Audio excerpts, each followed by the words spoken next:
Well, good afternoon. So today we're going to talk about Foursquare. And one of the items or one of the projects you have to do is write a little bit about what your company is going to do with Foursquare. Now remember, Foursquare is just an app that is for mainly mobile users, and it is there to let people know if you are going to this shop. So you can use it and build up your business by using Foursquare. What you have to determine before you do the actual assignment, one of the things that it asks, is if Foursquare is good for your business. Well, some businesses it's great for. If I have a small coffee shop and I want people coming in and out, I can really build on that and have Foursquare take people to my shop because they'll see that they have a friend there, and so they will want to meet up with a friend there. Now, if I have another type of business that is like a dog grooming or something like that, where I go to people, probably is not worth using. So Foursquare is a very, very direct app for certain people. Now, when you're thinking about which way you want to go with Foursquare, you have to know who your target market is. Because if your target market is coming to you, then it might be worth it. But if you are going to your target market, or if you are calling on your target market, I don't think you should use Foursquare. And that's one of the questions it asks. So take a second and think about who you would like to see coming to your business. Again, if your business is a small coffee shop, bring it in.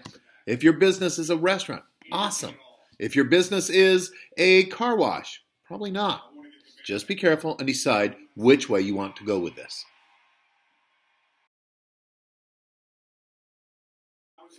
Here's kind of a picture of what Foursquare looks like. If you look at it, it has a map of the city and shows where you're going. So if you want to divide that up and really make it so that you are known, you use this app. One of the things it also talks about is the actual special for mayors. So if you have a mayor, that is somebody who comes to your business a lot, and the one who's there the most, you might give a special to. Again, I'm going to go to the coffee shop. If they come in, I will give them a 10% discount the first day they come in a row. Maybe I take it up to 15 after 2 weeks. And then I go to 20% after 3 weeks. I just build it so that they are willing to come and use it. Again, a mayor is somebody who will make your business better if they continually talk it up. But a mayor can hurt you too if you don't give them great service. So you have to make sure that your business is knowing who the mayors are, where they are, and what they will get for using your business.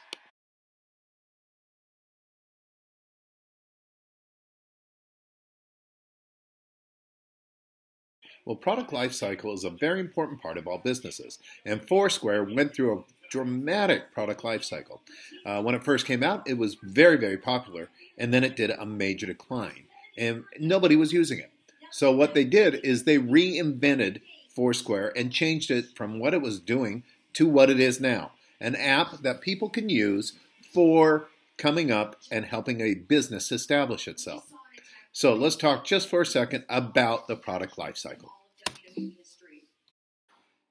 So the product lifecycle, this is just a small PowerPoint, and I just picked parts of it that I use during my class. But the product lifecycle takes a product and uses it. So if you look at this old car, I mean, this car is one that used to float, and they used it to actually drive, and it's one that declined and went through. So the full thing, the first thing is the introduction, and that's where it gets introduced. And then, of course, growth is where it gets larger and larger. Then we go into maturity, and after maturity comes the decline, and that's where you have to make a decision on what you're going to do. So the introduction stage, that's the biggest stage where most products fail. It's the one where you're trying to figure out what will be good and what wouldn't be good. So you take a product at the introduction stage and you kind of take it out and look at it and see if it's something that other people would want. And you're going to come back and find most of the time that they do not want it. So the introduction stage, there's low sales, there's high cost per unit, negative creation, other basic products, use cost plus. It's just a way to look at it all and go, this is what I have to decide if I want to go forward with this product. The next stage is the growth stage. And the growth stage is the one where you are taking a product and you are building it up from just the beginning. It is something that if you're successful with will end up really increasing your product. So it has rapid rising sales. The other things is that it builds, you are trying to get it out and build intense distribution. In other words, getting it out to as many people as you can. So the third one is maturity. And maturity is where you start to finish getting the top product you have selling, and then it ends up starting to go down. It is where your product is the most popular, but it also, if you don't make changes, you're going to lose the people that like your product. So the last part was decline. And decline is the one where you have to decide what you're going to do. And this is what Foursquare was at. Decline is the stage where you either make a huge change or your product goes gone. And so what they have is an extension strategy. An extension strategy is something that you can have to build your product back up.